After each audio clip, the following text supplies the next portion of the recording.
Hey, hello, what's up? Good afternoon and welcome. The sun is hiding. In fact, the rain is pouring and the magpie is casting. Coming to you guys today with a 1 versus 1 live battle featuring spawning in the south.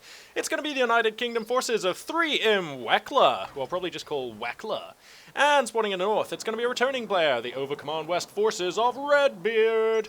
So, yes, the map today is going to be Arnhem, I think this one is. So this one is a map which was added with the release of the British forces.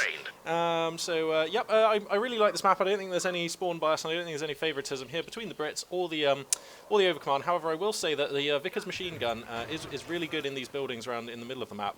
And the Overcommand, unless they go for a doctrine such as Luftwaffe Ground Forces doctrine, will not be able to use those pieces of terrain to the same, won't be able to leverage the same advantage that the British forces might be able to. I'd like to draw your attention to the fact that Redbeard, the Overcommand commander, has the Feuersturm doctrine. So I am, fingers crossed, really hoping he's going to pick this one. It'll be really sweet to see the new commander in action. Let's face it, we all want to see that new Flampanzer Hetzer. Get in there, Flampanzer 38 Hetzer. Ja, mein Flammenwerfer Panzer. So we want to see that. We want to see that one crack-a-lackin', burning some guys, see how good and or bad it may or may not be. That'll be interesting. As these initial scuffles go on, I will keep them framed, but I probably won't comment on them too much, because there is another development which I would like to discuss briefly. Of course, you'll have noticed that the Feuersturm doctrine is released, so of course is the heavy cavalry doctrine for the American forces.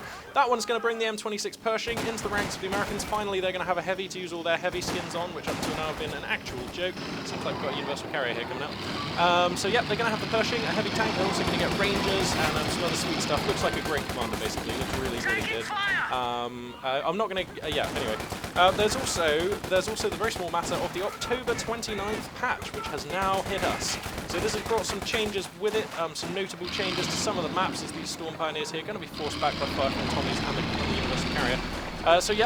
Changes to the balance, changes to a lot of the maps have come down as part of this October the 29th patch. Infantry squad and as the battle gets underway here, I will just go over what I think are some of the major ones. Obviously, we've got the two new commanders, one for Overcommand West, one for Americans. Looking through here, the flak weapons have all changed, so flak, I believe, is going to do a lot less damage and be a lot less good at squad wiping units, particularly those in buildings. You might have noticed there was an issue with the Centaur where it basically insta-gives squads in buildings, so flak won't have quite that effect on garrisoned units now, which I think is going to be great. We've also got a nerf for the Centaur. I quote Relic here when I say slight damage reduction in order to allow players to react to this unit. Previously 20 damage, the lethality rate was over 40. So the damage has gone from 20 to 14. I have to say that that's probably absolutely justified and will feel just fine. This Universal Carriers have a bit of a glitch out on it. Yeah, I think that will feel absolutely fine. Really looking forward to seeing the Centaur. I mean, to be honest, a nerf of 6 damage out of 20 sounds about right to me. It was like ludicrously powerful before. Although I will miss it. A new infantry section is ready for battle. I will miss it. So, yeah, vehicle flamethrowers have changed. I think that they all have been uniformly, they all do 10 as their damage over time. Also, flame damage over time has been changed, so it now does its damage every second, so it should be easier to gauge whether your unit's going to burn to death if you choose to move through or leave them in fire. So yeah, that's a nice change, a little bit of usability and ease of life change there for the players. Let's see, what else have we got? The British bombing run, air superiority ability, that has been considerably nerfed. Well, I say it's been considerably nerfed. The AoE radius on the bombs has been halved, so we'll have to see how that actually plays. I'm not quite sure. So yeah, there's been a few other changes. Oh yes, the live gun and the pack howitzer have received heavy nerfs. Heavy nerfs. Let me just go over the nerfs here for the light gun. Suppression amount from 0.3 to 0.22. Damage profile reduced. Projectile lowest angle increased, so it's a lot less good at firing at things that are closer. Veterancy 1 range bonus down from 15 to 5%, and it no longer auto-faces, so that's going to make them feel very different. You're going to have to be Johnny on the spot with rotating your light guns and pack howitzers so that they have targets in their very narrow arc. So yeah, no longer auto-rotating on those guns. So that's going to be quite the change there. Some changes to the British infantry reinforced costs are going down. Commandos have been nerfed yet again because their damage was still too intense. Although, if I'm understanding these notes correctly, they changed the burst duration on the Commando's guns, which actually, as far as I'm aware, should make them a lot better at mid-range and long-range, so look out for that. So they're going to be less devastating at close range, though I imagine still utterly devastating. And yeah, anyway, this universal carrier has been doing reasonably well, actually. It's quite interesting to watch the micro on that unit. Anyway, little incentive to come down here. So let me just see, the rest are mostly all map changes. I mean, I've kind of glazed over a few changes here, but all the important ones I've pretty much mentioned. So, yeah. So that's the October the 29th balance patch. This is going to be the state of play for the next month of gaming. So, yeah, we'll have to see how that one feels, how it affects the game, and what we think needs changing moving forwards. Of course, if you have any thoughts about these balance changes, I'm more than happy to discuss it. If you fancy posting a comment down below, that could be quite amusing if you have any thoughts on any of those changes, or indeed the current state of the balance. Obviously, you head on over to Relics forums and talk about it there. But if you fancy enlightening me as to your thoughts as my viewers, you might find that quite interesting. So anyway, let's turn our attention to the battle now. Now we do appear to have a light gun on the field, so watch for this thing. This is its arc, as you can see here. So that will no longer change. The overcommand player is going to have to aim that, manually now, which I actually kind of think I really like that. I'm generally in favour of decisions that allow more skill and micro to enter the game, and I think that this is one of those. Not sure how balanced that is versus the existing mortar squads that the other teams get, because those units are already very, very good, quite efficient, and I worry that the Lig and the pack howitzer will sort of fade into obscurity again. But we'll see. Anyway, a commander has been chosen for Redbeard. Sadly, he's gone for the Scavenge Doctrine, a devastating turn of affairs for me as your caster. I was really hoping to see the new Feuersturm Doctrine, but we'll have to wait for another time and hopefully catch that commander in the wild. We've got the flame projector here. The Wasp has been added on to the Universal Carrier. Now, the damage on this has gone up quite considerably. It now does the same as all other vehicle flamers, so that has gone up a lot. It's also the damage over time has changed in the way which I outlined earlier, now doing it once every second. Anyway, Tommy's now, it seems that we have the 5-man squad upgrade. Let's take a look at the teching here just quickly for the British player. Seems like he's gone for the platoon command post. Company command post has not yet arrived. He's gone for the 5-man squad upgrade. No weapon racks just yet. He also appears to have, no, he does have some Royal Engineers, so where are they? Oh, there. They should start repairing that Universal Carrier very shortly. And, wow, that looks like a good incendiary, taking about a third of the health off these Tommies. More Tommies in the surrounding buildings, though. Going to hammer these Vulture Engineers down. He needs to be careful for a squad wipe here. He's going to get them out just in time. I prefer to take this fight from behind the sandbags. Maybe he will too. And so the teching for the Overcommand player, he's deployed one of his trucks so far. He has the Battle Gripper HQ right here. I'm critical of this placement. I think it's too passive. I think it's too far back. I think you're not really getting 200 manpower, 40 fuel, and your first truck's worth of benefit out of that one. Standard Magpie disclaimer over. I say that every game when I see an Overcommand player put that truck too close to their base. So, yep, can't say I particularly agree with that. It is, if nothing else, a bit safe. So there is that. Grand Carrier is going to go on up to 1 star's worth of veterancy, and we've got some Overcommand forces in the middle, just taking that command point. Scuffle's going to develop here. We need some Shreks to come out onto these Vulture Grenadiers, but they have been using incendiary grenades quite liberally, so those are going to be a long time coming. He's only got 43 munitions right now, and obviously 90 the cost for a counter-Shrek revolts. So, yep. Contesting land grabs on the right. Looks like we've got the fuel point being decapped by the British forces, by the Germans. Very frustrating. And the victory point being taken by the British. The scoreline right now, more or less dead even. We've got 473 for the Allies against the 477 for the Axis of Redbeard. So, let's see now. It looks like we've got a brief lull in the fighting, so let's crack the tack. We can see now the British forces kind of securing the middle line of the map here. Most of the Axis forces kind of just reinforcing right now, repairing, getting ready for another wave. So right now the field presence at its strongest for the British player. He needs to get these 2 infantry sections onto the front. They are reinforced and ready to rock. And yep, they'll be looking to go soon.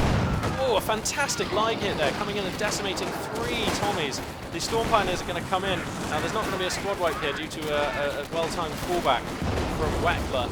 But that was close, and a lot of damage dealt there. We'd look to see that Lig vet up very soon, because after a hit like that, that's a lot of veterans into the game.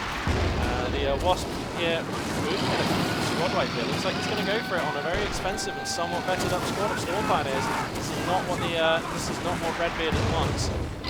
And I believe, where is the light gun? Okay, yeah, no, this is about right. Yeah, this is about right. Fair enough. Okay, so its range at the moment extends to here. So if it gets another hit, it will vet up and it will get 5%, not 15% bonus range. So let's look to see how that actually looks. Here comes a shell. An anti-tank gun has taken the field. One more hit should vet it up. We have more rifle skirmishes going on. Where's the shell going? I didn't actually see where that shot went. Oh, there it is. Oh, he's not quite vetted up. Here comes the next shell. Oh, another near miss. Next shell.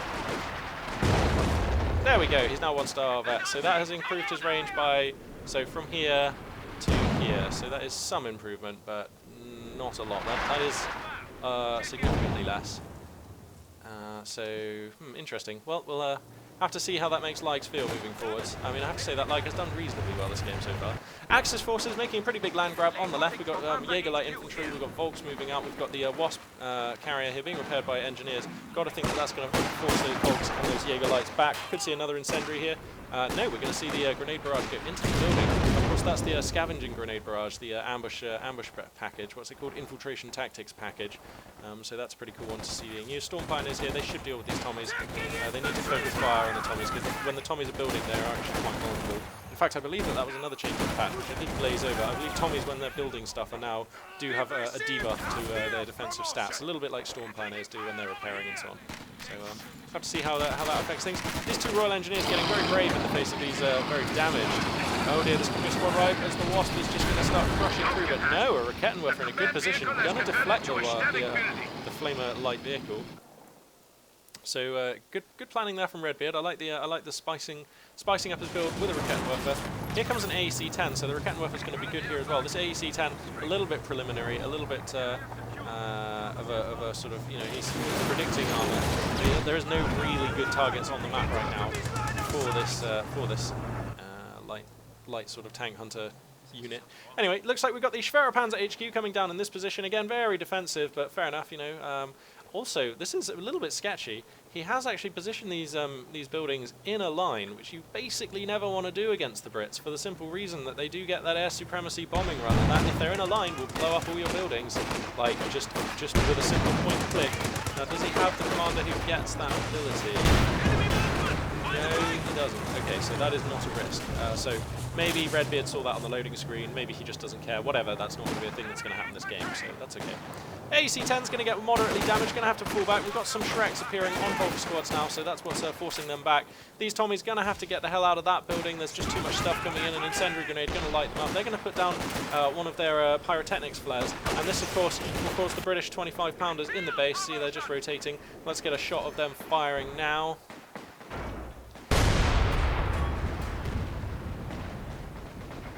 The other one? There we go. So yeah, heavy fire coming down in and around this location.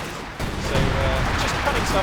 I always use this ability to cover my retreat when I do move units back with the British forces. Whoa, these Tommies not quite sure what they were up to. That is a risk of a squad wipe going there, especially when you're dealing with Jaeger light infantry. They can pick down a wounded man very quickly. They're like the closest thing Over Command has to a sniper. So anyway, these Tommies going to get found out. They're going to get hammered a little bit by these Jaegers. Looks like we're up to 2 Jaeger squads now, and 1, 2, 3 for Volks, and that live, which is now up to 4 kills. Ooh, wow. British 25-pounder fire reducing to rubble one of these buildings in the middle. Oh, there's still shells coming in though. Be careful. These Volks that are running on. And no British units on the right-hand side of the map. As I crack the tack, you can see what I mean. So these Storm Pioneers are going to get some work done out there in terms of chewing up ground. But it seems like the focus of the battle now on this left flank. So let's take a look at the action here as an incendiary grenade comes down to deny cover for the Tommies. So we're going to push forward. That's going to get the Volks out of there. I wonder if that was a little bit of a premature fallback. I feel like they could have stayed for a wee bit longer, those Volks grenadiers. And anyway, these Jaegerlights are in a good position. I think that this Rakettenwerfer needs to get out. That is a very vulnerable Rakettenwerfer right now. In fact, Fallschirm Jaeger, the Jaegerlight infantry, are they going to be able to hold this position? Seems like they're trading quite well for damage at the moment, wetting up very quickly. But maybe want to use full back on this Rakettenwerfer. No, maybe not. Grenade barrage coming down to see off the second squad of Tommies. And what's going to do? What's going to do for that? The Bren carrier up to 11 kills, 3-star veterancy, stands to get a squad wipe. Potentially against these Storm Pioneers, they need to fall back. The fallback comes down, but I think it might be late because this Wasp is right here. It is 3-star, but there's going to be no chase out of Weckla. Gotta feel like that was an opportunity that went begging. Of course, the Wasp is very fast. Oh dear, I think it's still going to outrun these guys, maybe? Oh, this is a 2-star squad of Storm Pioneers. This is super risky. Here comes a Loops to try and save them. And I think it's going to be just in the nick of time. The Loops is going to see off the Wasp, and that will do for the Universal Carrier. Those Storm Pioneers, wow, only 1 man left and very wounded. A story to tell the grandkids there. And now the Loops is loose in the hoose. It is out and about. And there is an AEC-10 somewhere though. Where's the AEC? Because this seems like the perfect answer for a Loops, really. I think I can dance with the Loops for quite a long time. So, in the score right now, it's like actually a 120-point lead for the British forces. Fairly rare that I feel like I'm able to say that for this point in the game. I mean, we're 15 minutes in. Typically, British forces get off to a deficit, although that is usually more pronounced against Wehrmacht, less pronounced against Obercommand. So I guess we're seeing that happening right now. I think this light gun might be up for a reposition soon. I don't mind bringing it forward into this light cover here. Just like where it is, it's not actually firing that often, and he has also got it facing right now to the left. So, I like the way you have to manually face it. It's a good. I really like that now. Actually, that seems like a really cool thing. Skillful players will have their lives firing almost constantly. Those who neglect them will not. So I like this. I like this a lot. I think it's a really cool thing. I think they should also have it on mortar squads, to be honest. Anyway, we'll see about that. Here comes the Centaur with its now reduced damage. Wow, that's a cool paint scheme on the Centaur there. Some kind of desert sort of African theatre camo on that. Now the Loops is insufficient. It does not have the heft required to take on the Centaur. Oh dear, and here comes the AEC. The Loops deciding to come forwards to try and get out of harm's way. Wow, he's taking a ton of fire. The AEC should just be able to detonate the poor thing, I would have thought. That was actually reasonable damage. Is he going to get out? No, he takes too shallow of an angle. This Loops, if it suffers an engine damage now, it is absolutely done for. But somehow I think it might get out, and there's a Raketwerfer back here. It's a British player. Weckla has to be careful about chasing with the Centaur, because there is a Raketwerfer that would love to take some shots at this lovely, juicy AA tank. Wow, he's playing the Loops so aggressively. He needs to just get that out. He's going to take some more fire with it. He's going to be okay. Here comes the Raketwerfer. It's in position now. It's in negative cover, though, so the Centaur can just eat this up if it wants to. There we go. Blah, blah, blah, blah, blah. Yum, yum, yum, yum. On the health on that unit. Blah, blah, blah, blah, blah. Yep, there we go. And getting instantly remanned, though, by the nearby Volks. So, savvy play there from Redbeard, who knows that it's all about just getting Raketwerfer rounds into these Centaurs, slow them down, get them out of there. Anyway, heavy use of Tommies. I haven't said so far, but heavy usage of Tommies from Weckla, the British player. Look at this. He's at 5 squads and has been for some time. He's got weapon racks. He's got Bren guns on some of these squads. So some pokey stuff from the British player. But right now, he's lost the middle line. He's lost all 3 of the victory points. The light gun is doing great work. These Storm Pioneers at point-blank range are going to be chewing up these Brits. This is not a fight that the Tommies want to take. There could well be a grenade barrage coming out of these Volks. Is that ability ready? The ability is ready, but you know what? He can probably just take the fight without the grenade barrage. So anyway, the Luke's still awaiting repairs. Has not constructed his mechanized regiment HQ just yet, has Redbeard, so no ability to repair it there. He's going to have to reinforce his very wounded Storm Pioneers and get them to repair it. The Centaur is being repaired, that's nearly back in the fight. The AEC-10 has been repaired, that is back in the fight. Now where's this light gun facing now? Redbeard being Johnny on the spot with his light facing, really good stuff from him. He's got it back facing to where the main main combat is. He's also got good units in decent garrisoning positions, now moving out that the fight is over to take ground. So Volks Grenadiers and Jaeger Lights locking down the mid. This AEC-10 going to push away some Jaeger Lights that were trying to do work on the left. And I'd love to see, I suppose he doesn't have the munitions for it, I was going to say, I'd love to see some booby traps be used by these Jaeger Lights. For my money, that's one of the most useful abilities that they have. I really like it, and it just makes your opponents second guess themselves. You don't have to make a constant habit of using them. Just use 1 or 2. Just so your opponents think, oh, can I really risk moving my units onto this point without a metal detector? Or just, it slows them down, makes them hesitate, second guess themselves. I just, for that reason, I quite enjoy using booby trap point ability. Volks Grenadiers, 2 squads here, going to try and take this fight. Now 1 squad are in light cover, there's 1 engineer too close, this could very easily be a squad wipe. I would not stay around for that extra shot, this is going to be a squad wipe almost surely. No, he gets around the building! Oh, Redbeard, that's the second time he's gotten very lucky, I think, falling a squad back. And anyway, this Centaur now down at 25% health. Kind of risky times. Looks like the Volks Grenadier wants to take 1 more shot, but I don't think it's worth it. Oh wow, he's going to stalk it. I don't know about this. That Centaur is kiting you hardcore now. It's got Royal Engineers in support. Get these bolts out of here. That's not going to work. Here comes a grenade barrage, and the loops in mid. As these Tommies going to get hammered, though. And it kind of, the tide of battle seems to be just about beginning to favour Redbeard now, though. Although the AC comes in for a go against this Loops. There is a Rakettenwerfer, though, and I reckon the Loops has probably got this, actually. 2 Rakettenwerfers going to seal the deal. And with that, I'd say Redbeard is beginning to edge himself onto the driving seat now. And here comes some Bren-equipped Tommies on the right flank to deal with these bolts. That they will do. If they're on attack mover, if they just want to pop themselves into the cover here, then that'll be pretty good. There we go. The Bren gun is a fantastically... Oh, he's got 2 of them as well. A fantastically potent weapon. I love these Bren guns. They do really good damage. I think if I'm a Redbeard here, I just want to close in, lob an incendiary grenade at these guys. Hope he's not paying attention and go. Alternatively, much better solution, of course, bring in the Loops. Yeah, absolutely. The Loops love to chew these guys up. Ah, and he's gone for an Ostwind.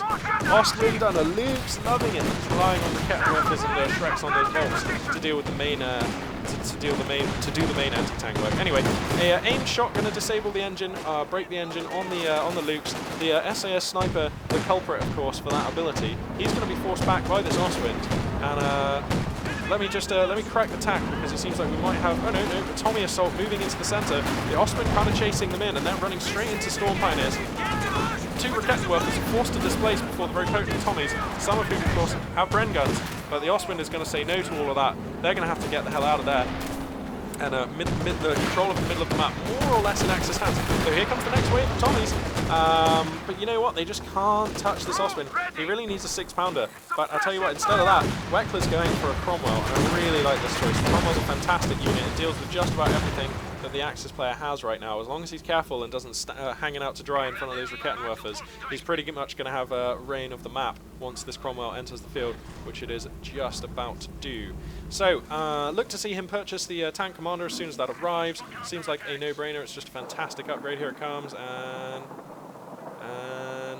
there's the tank commander upgrade. Fantastic. You can hear the Merlin engine just popping out a little bit of couple of raging backfire-y kind of puffs that it is wont to do. So, let me see what else is going on the map right now.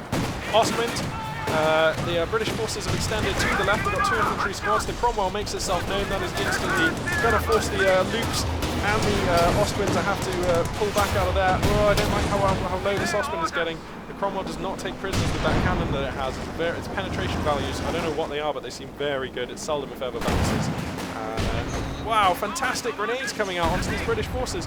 The microing attention of Weckla pretty much on his Cromwell there, and he lost a lot of Tommies to a grenade barrage and an incendiary that came down in this location. A Bren gun is on the floor, but the Royal Engineers are able to recover it. And now the Cromwell enters the field against the Loops, and the Ostwind, Volks Grenadiers and Rakettenwerfers are in backup though, and they're going to start hammering this Cromwell, this Centaur, but the Centaur is just good enough to take out one of the Rakettenwerfers up to 2-star vet now, and you've got to think this is a fight that the Centaur is happy to take against the Ostwind and the Loops. Meanwhile, on the left flank, 2 squads of Tommies and a Cromwell have brushed aside all remaining Axis resistance. Look to see them start chewing up ground as the Cromwell is going to reposition over to the right to take advantage of this very damaged Axis armour, although sensibly Redbeard is getting that stuff out of there. This Rakettenwerfer just looking the wrong way, and that is going to have to be a fallback for the Axis AT unit.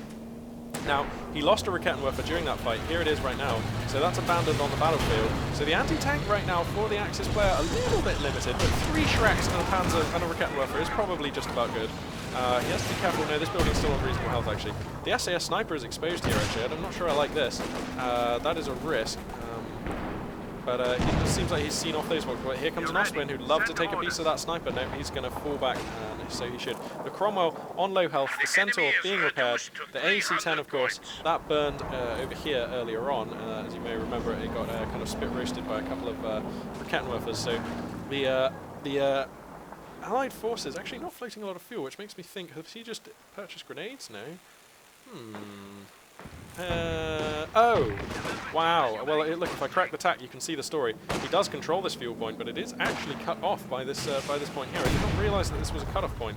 I suppose the corresponding one is here, which also cuts off this area here.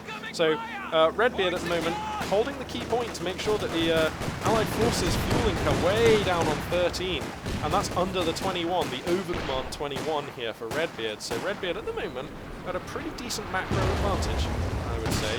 He's also pulling in more munitions than King of Code. Does he establish the mechanism for HQ? I cannot see the icon on the minimap, so that says to me that he has decided not to build that truck for the time being.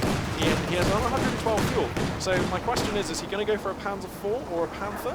Because he's kind of close to that kind of money now. I think the Panzer IV would actually be pretty spicy on the map right now.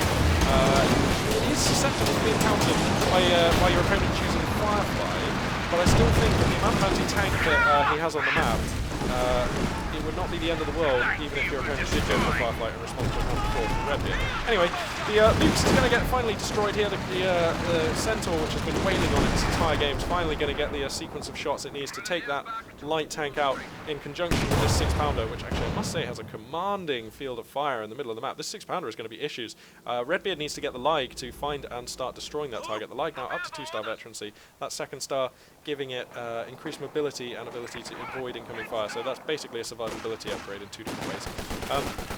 Jaeger Light Infantry, now up to 3-star veterancy, that's good work. Unless you actually pick up some weapons with this squad, you know, if you can grab them a BAR or an LMG-42, whatever, then Jaeger Lights are a really fantastic unit, but generally fairly slim on the DPS until they can get some of those upgrades. So, yeah, it's nice to see he's been able to get them up to 3-star veterancy using only their sniper rifle and 3 rifles. Now, I'm not sure I like taking this fight here with the Ostwind. Cromwell is in a good position and it is doing good damage. The Ostwind now only needs 2 more hits to die. Where's the 6-pounder for the British forces? He is, I don't know if he's moving it or not, but I don't want to miss the fight here a second. Where is the 6-pounder? He's moved it to the right flank. Okay, so that's not going to take part in this fight.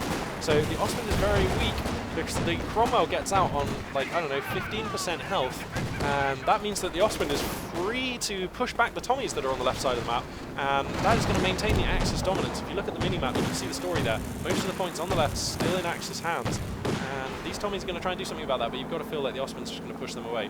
And right now, wow, Weckla has 5, count them, 1, 2, 3, 4, 5 3-star squads of Tommies.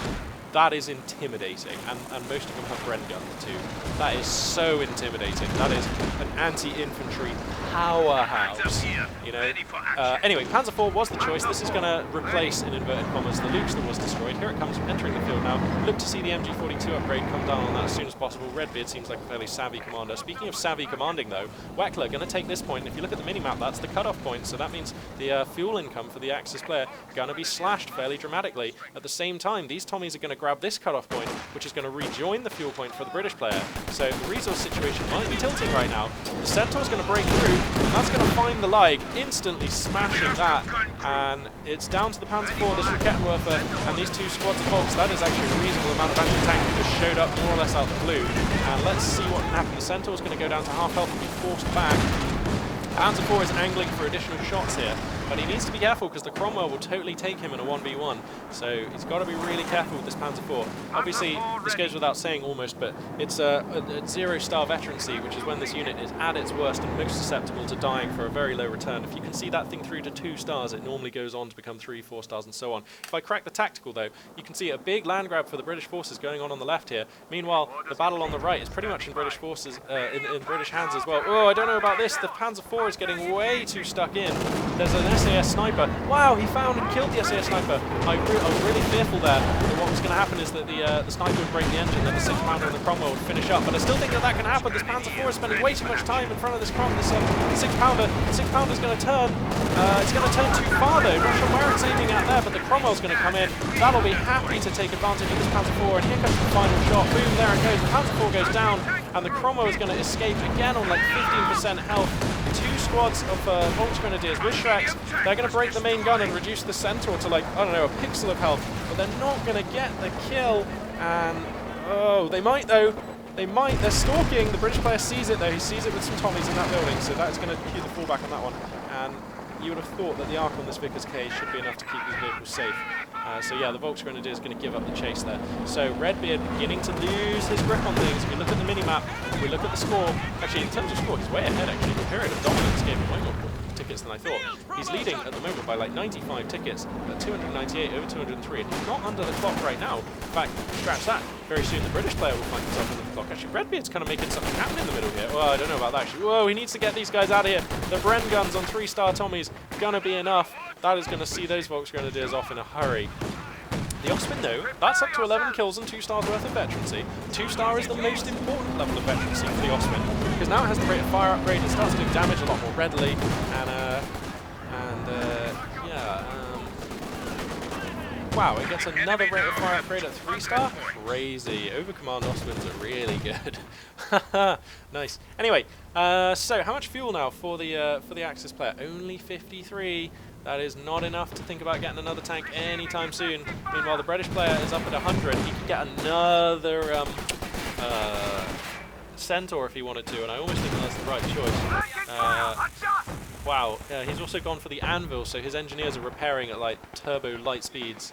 So that's pretty damn cool. And this smells like a game that the British are about to take command of. This smells like a game that once this Cromwell is going to be repaired, and look how fast it repairs with those double Anvil engineers. Look at that bar just go woo. That is amazing. What is that? Some kind of repairs going on there.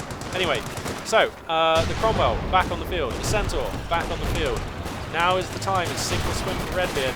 This is the final British assault. Well, it could be the final one if it wins, which it's kind of poised to do. Oh, Volksgrenadiers getting terribly, terribly run down and shoved around by the Cromwell. This is a squad that needs to get out. There's an expensive Panzerschreck on this squad. Redbeard's going to see it, but it's going to be kind of too late. This Volksgrenadier's the only one left. He's going to make a scurry for it, and he should get out alive, and he is. Centaur, though, chewing up mid. Here's a Rakettenwerfer, but we've all seen what Centaurs can do to a Rakettenwerfer, especially one in negative cover. He's taken 2 hits already, but he feels confident coming up for another. The spray is good, kills a man. That's going to delay the escape, but the fallback is actually going to be effective there. So anyway, here comes the Oswind, going to try and bully the Centaur, which is now 3 star. Volksgrenadiers making a desperate capture for the middle. It seems like Redbeard has decided that the only way he can take this game is by pushing the British player out on victory points for anything bad happens. But speaking of something bad happening, this Osprey is going super deep right now, making a dive for the 6-pounder, and he might even get it. He needs to think about using Blitz. No, he's good. He's good. He's not going to get the 6-pounder, but he's going to get out alive somehow. Incendiary grenade kind of come down. Storm Pioneer is getting into a crucial building at a crucial moment, but there are no windows on this side I don't think that they can use, so actually they're just in for a blastering, especially now that the Cromwell is here. Wow, this is like an epic pitched battle. The Osprey comes back for another lap, but the Cromwell is on it, and that'll be a dead Osprey. And I'm not sure that was worth it. I just don't know about that. I just don't know. Because now you've got only infantry-based anti-tank counters, and there's a 3-star Centaur on the field. This Cromwell is actually overexposed though. He does not want to take this fight with the Rakettenwerfer right in his face like that. That will not work. A 5-star unit of Jaeger light infantry? Like, this never happens. Redbeard, congratulations to you, sir. 20 kills on this squad. They now benefit from first aid, reducing the chance to be hit and camo. They also have increased accuracy and are going to fall back so that I cannot read you the rest of those abilities. Cheers, Redbeard, nice one. But damn, that must be one hell of a potent Jaeger squad now, you've got to feel. Anyway, Royal Engineers in a fairly awkward position. They'll be forced back in no time. They've got the Vickers K, which is a really nice weapon platform. They're even going to get a kill with that, actually. Oh my god. But they're going to be forced back. A Panzerschreck hit there, blasting 2 of them down. Making good use of this cutoff point again is Weckla. Going to decap that, and he has the ability now to call in Hawker Typhoons, and it looks like, if you look at his fuel values, it looks like he's going to go for a Crocodile, and you've got to feel that with a 3-star Centaur and a 3-star Cromwell, that Crocodile is going to be just too much. Like, I just don't know what Redbeard can do. You know what? He's sensible. He knows, can he tell by now which commander he's up against? He hasn't seen the glider, he hasn't seen vehicle repairs. It is theoretically possible that Redbeard does not know that he's up against the Vanguard Operations Regiment. But if he does, if he's sniffed it out, and I don't really know how he would have, so this is hypothetical, but if he has figured out that he's up against the Vanguard Regiment, this is around about the time in the game where he knows his opponent could be getting that Crocodile. If he's clever, he can save here and try and get a Jagdpanzer. And I think the Jagdpanzer is a really smart choice, because it would see off the Cromwell, it would see off the Centaur, it would force the British player to try and take a fight, which he might not want to try and deal with that Jagdpanzer. Uh-oh, artillery coming in. Here come the Hawker Typhoons. That's going to get an insta-give on a 5-star squad of Volksgrenadiers. A painful loss there. The Centaur does get trashed though, so the 3-star Centaur no longer a concern. Here comes the Crocodile. That is on the... No, it's a Churchill. He's building a regular Churchill, not calling it a Crocodile. I'm confused about this. In my book, the Crocodile is just better, but Weckla may know something that I don't. Certainly, the Crocodile's flamethrower was nerfed in this October 29th patch, so, you know, I still think it would be very painful. Anyway, 5-star squad of Volks in an awkward position here. They're going to try and trade for Shrek. Oh no, don't lose this squad, Redbeard. Don't do this to me. Oh no, sorry. As the overcommand player inside me is howling in rage because these are the most painful squads to lose. A 5-star squad of veterancy. I mean, you know, it's not quite like being kicked in the nuts, but it's not far off. You don't want to lose them ever. That is a hard pill to swallow. But actually, it seems like he's going to get out of there. This legendary. Apparently he's still got a Panzer Shrek as well, even though that is not visible. Goodness knows where or how he's concealing that. What? Where is he going to pull out this Panzer Shrek from? I just have to know. Well, I didn't technically see where that came from, so I'm not going to hazard a guess, but clearly some versatile anatomy there for the Axis forces. So, seems like Redbeard's actually bought himself a bit of a reprieve. He's pushing out to try and take back the left, to try and take back the centre. British forces, meanwhile, are taking the right-hand victory point, and here comes the British armour. It's all repaired and ready. This time we have the deadly Churchill tank in their ranks. Lovely camo on that unit. Very nice stuff from Weckla. Good to see. A smashing hit coming out from the Kettenwerfer there, and that's going to deal some good damage onto the Cromwell. And let's see now. 5-star Storm Pioneers. Wow. Haven't killed something off, just 13. Grenade going to come out. Of course, the Churchill, unlike the Crocodile, the Churchill can throw grenades. So possibly the Churchill. I mean, that's an edge it has over the Crocodile. You know, in the Churchill versus Crocodile debate that I was having earlier. Wow, these Storm Pioneers are doing fantastic damage, but they're trading a little bit too much. The Bren guns are there. The Cromwell, the Churchill could just focus him down. Nope, not going to get it. Going to go for the Kettenwerfer instead. You have to think that was the right call. But the 5-star Storm Pioneers are going to get away. And if you look at the mini-wap, it kind of tells the story right now that it's just a bit too much. It's all a bit too much right now for Redbeard. He's kind of reeling on all fronts. He has the fuel for a Jagdpanzer, and that would be a super sensible choice. I'm praying that he realizes that this is the right choice right now. Because I think the Jagdpanzer combined with his Shrek Volks, and if he can just pick up one of these Kettenwerfers from off the map. Oh, Weckla being a real savvy player here is going to destroy the Kettenwerfer, so that is a good move. That is a very good move. But I still think that a Jagdpanzer with the appropriate support could do it. It's going to be a real struggle to get the manpower up together though. Weckla senses the advantage. He is not one of these players who's shy to push for the kill when there's blood in the water. Make no mistake, there is blood in the water right now. Redbeard is right up against it. Like still doing some good work as these Royal Engineers. It's going to disrupt the repairs a little bit. And whoa, that Like is a little far forwards. I suppose it's hiding behind this Schwerpanzer, so that's not so bad. Nicht so schlecht. So, seems like he's going to have to use all his manpower reinforcing, and that's probably going to tilt Redbeard towards trying to get a Panther. The scoreline right now, 10 points between the, now 7 points between the two players. Redbeard leading at 159 now over 155, so 4 points the difference. So all 3 victory points are in British hands right now, and that means that actually 153 tickets ain't going to last long.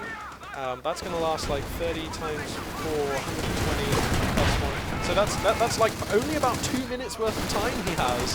Only about 2 minutes. Unless he can push out and grab one of those points. Right now the British player is looking so dominant. And I think even if he's able to start building a Panther or a Jagdpanzer, I think he'll arrive in time to turn the tide. So this maybe the end stages here, barring a mistake from the British player. Barring a cocky or confident overextension. Here comes the Cromwell, just coming in for more damage. Look at this thing go. Axis corpses just strewn all over this countryside here, and Redbeard's going to choose that moment to GG. And I really feel for Redbeard there. I think he put up a hell of a fight, and I think that was a very good game from both players. One of the most action-packed and close games that I've cast for a long time, but Redbeard knew when he was beat, and I kind of agree with him. There's not much he can do to answer this Churchill in combination with this Cromwell, and anything he could do would... I mean, there's 225 fuel and 608 manpower in the bank here for Weckla, so... You know, if he felt like it, I mean, you know, this Crocodile could be on the field very soon, and that's real bad times. So, anyway, yeah, a really good game. Thank you to both players. Thank you, Weckla. Thank you, Redbeard, for the thrill of casting that game. That was cool. So we didn't get to see the Feuersturm Doctrine. I'll try and put up a game involving that as soon as I can catch one, basically. Really want to see that one out there. Likewise, the American Heavy Cavalry. So keep your eyes peeled on the channel for that. Speaking of which, though, this weekend is a pretty busy one. So I'm going to try try and upload a game or two if I can, but I'm kind of all over the place. I'm not really at home very much, and I'll just have to see what I can do insofar as uploading games goes. But next week I'll definitely be on track for quite a few games. So, thank you very much for watching. I hope you enjoyed the broadcast. This is Magpie842 signing out.